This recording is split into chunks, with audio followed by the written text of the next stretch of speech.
Welcome to Vaccine Corner. As many of you may have heard, there's a new vaccine in town. Produced by Johnson & Johnson, this vaccine is different than the previous two.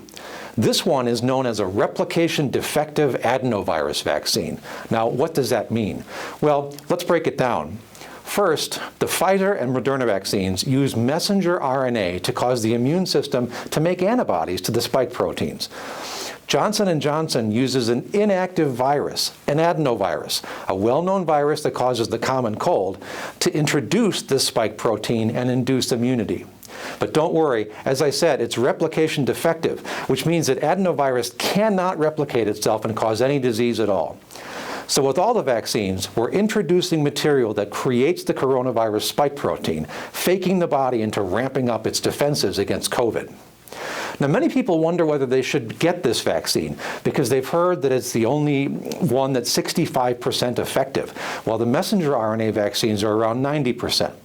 Now, I know what you're thinking. Why would I want to get a vaccine that by the numbers seems less attractive than the other two? Well, the answer is that this vaccine works when and where it counts.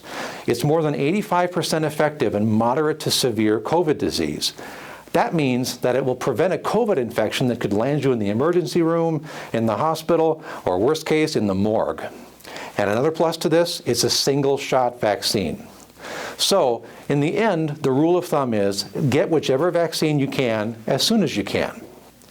Be sure to go to dcmedical.org to sign up for your vaccine if you're in the current eligibility group.